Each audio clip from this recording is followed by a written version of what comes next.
Algoma, Wisconsin's a city of 4,000 people right on the shores of Lake Michigan. And my folks, Jim and Mary Schwedler, raised one daughter and four sons in that small town. They were both degreed chemists and very sharp. They moved back to our hometown, their hometown, and taken different jobs. My mom worked for the housing authorities, some senior housing, and my dad was a partner with his brother and my grandfather in a TV and appliance repair business. We didn't have a lot of money, but we always had love. We always had a roof over our house, over our heads. They made sure that we strove for excellence, and they wanted to make sure that we had high character. The next part is, how did I get into engineering? Well, when I was 15, my dad had back surgery, and he repaired the TVs and he repaired the stereos, but he couldn't drive a truck with a manual transmission, and he couldn't crawl around under TVs. So after school and on weekends, I went on service calls with him. We would diagnose things, he'd tell me what to do, and I would do them. So we were around a neighbor's house. They had a very nice house, and I was repairing the TV. And the woman of the house, Mrs. Mercer, was asking me, what kind of subjects do you like at school? Well, I like science, I like math. And she said, well, you could be an engineer. And then I uttered the phrase my dad said, well, my dad says all engineers are crazy, because they didn't think about, in the design, how could it be worked on? The room got really cold because Mrs. Mercer said, Mr. Mercer is an engineer. Okay, so I took care of the repair. We're walking back out to the truck, and I said, Dad, I think I really messed up. They're not going to let you come back. What happened? I explained it to him. He went back in and explained the why. They're talking, they're laughing. But that's how I got into engineering, really, is because Mrs. Mercer said Mr. Mercer was an engineer, science and math, loved it. I was able to go to school because we didn't make much money. I got a significant scholarship to get a Bachelor of Science and Engineering at the Northwestern University in Evanston, Illinois. When I was a senior that year, graduating, I wasn't ready to start working yet. So I thought, well, I can go to grad school. And I went to the advisors I worked with at Northwestern, and they said, well, your grades are good enough, and Northwestern's a good school, so you can go to any school you want to for free. I said, what? He said, yeah, they'll give you scholarships, they'll give you fellowships. So I applied at a number of locations. I wanted to get into solar energy. That was 1980. And solar energy was really starting to come around. I was interested in energy, reducing energy using, being an environmental steward. And I got a fellowship at the University of Wisconsin Solar Energy Lab. And the two top people, the people who literally wrote the book on solar energy, Jack Duffy and Bill Beckman, were my thesis advisors. So I got my master's degree in solar energy, mechanical engineering again, in about 18 months, quick just because of some circumstances. And so I started to look for jobs. And I interviewed all over the US. I didn't have a relationship at that time from a romantic standpoint. It was time to, you're 22 or 23 years old, time to spread the wings, get out there. A train company from La Crosse, Wisconsin had an analysis program called TRACE. And the work I had done in graduate school was building modeling. And they really lined up well. I interviewed, I got a job offer there, and I had other job offers.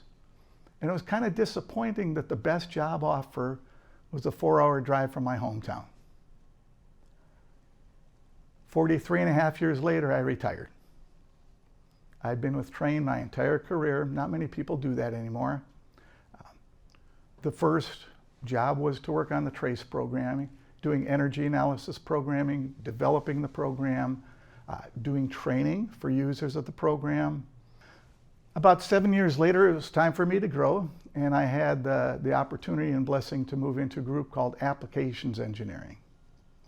And our group's job was to not sell train equipment, not to take care of anything like that, but rather to help building owners, operators, and engineers design and optimize systems. So from an ASHRAE standpoint, I actually joined ASHRAE when I was a student. I took a course on HVAC in graduate school. It was a very practical, hands-on course. We joined ASHRAE at a low rate and got the 1977, it wasn't the hard book, it was the soft cover, handbook of fundamentals that told us how do you do loads, how do you do the calculations, how do you calculate the energy usage. So it kind of set me up for the job I got into. And then 1989 was the first time I actually attended an ASHRAE conference. I'd moved into the applications engineering group, and the manager said, you should really go to this ASHRAE conference. And he was very open. He said, find something where you can learn, where you can increase your skills, speaking skills, leadership skills, building, organizing committees and leading committee skills. And I got involved in technical committee at 1.5, computer applications. In 1994, in my day job, I was looking at something that was happening in the industry. And what had changed is in 1992, the US Congress had passed the Energy Policy Act.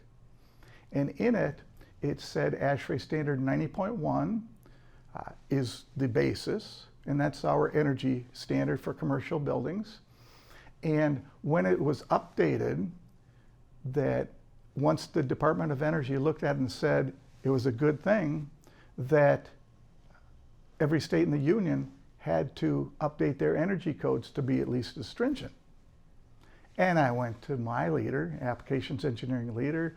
We went to the vice president we're working for, and I laid out what was happening. And then I have this thing called the boomerang principle.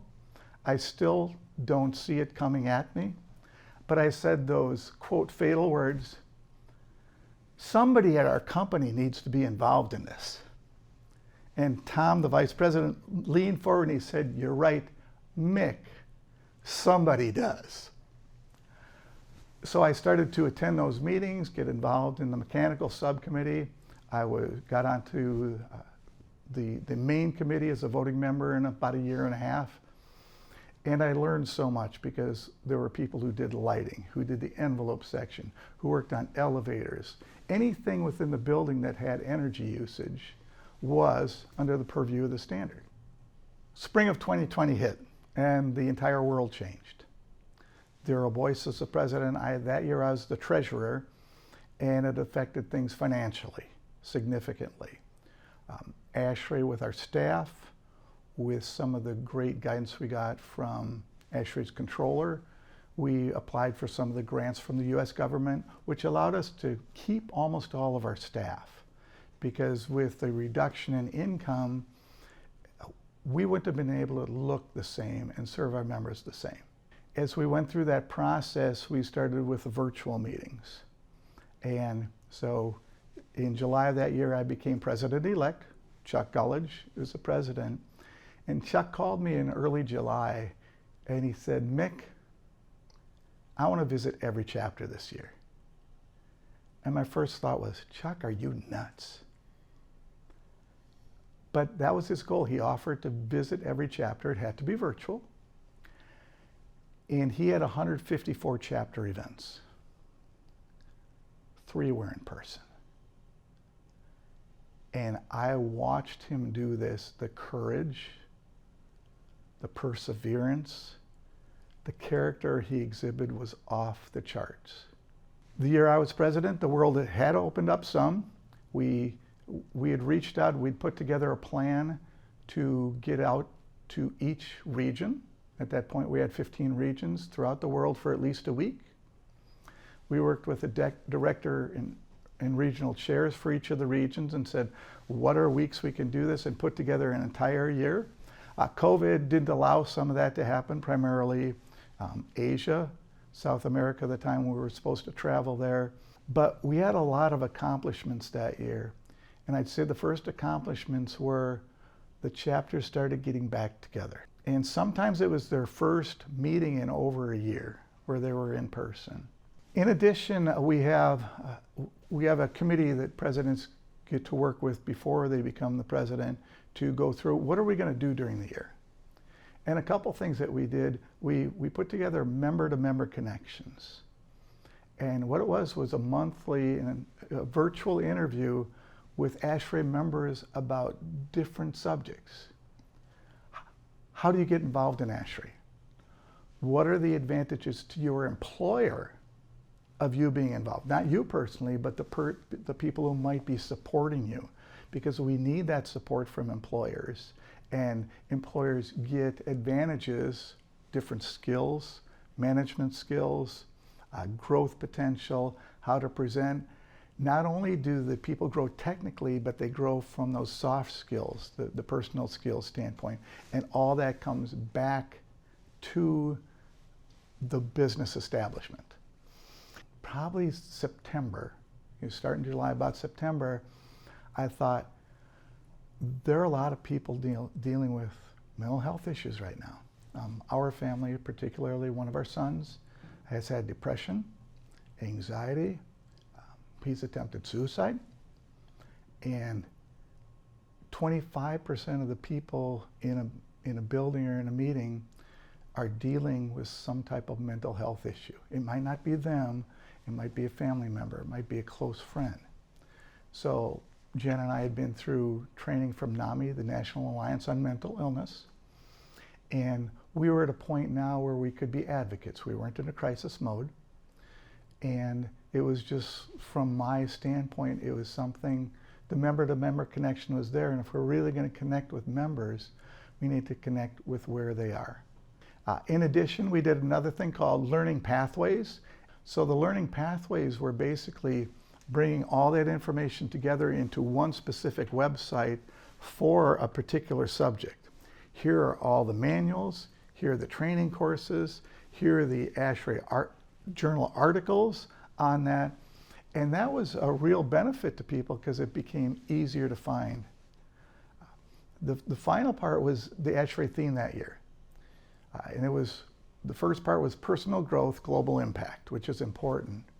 But the last part really stuck with the members, and that was feed the roots. Help others grow. Feeding the roots works together.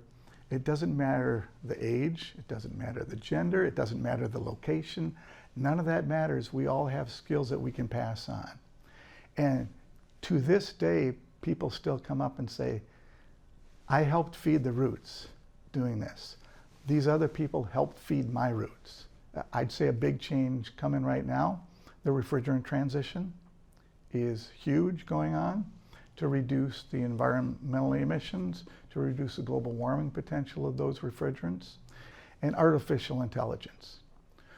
Everyone's trying to figure out how far can we take it, what should we use it for.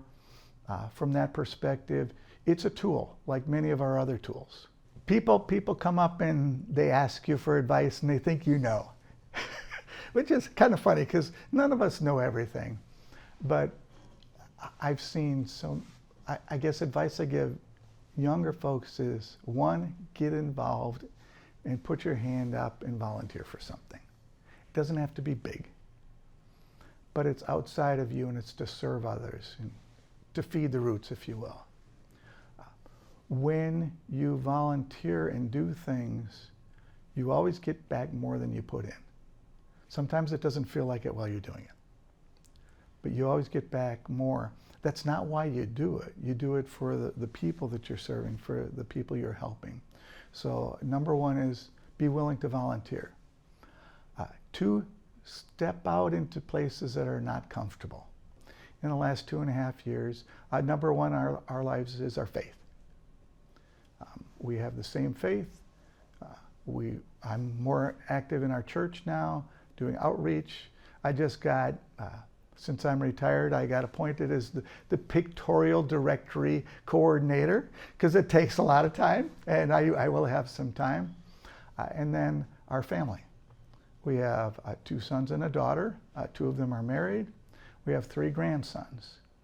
And this gives us more flexibility to be with them. I've started to golf more.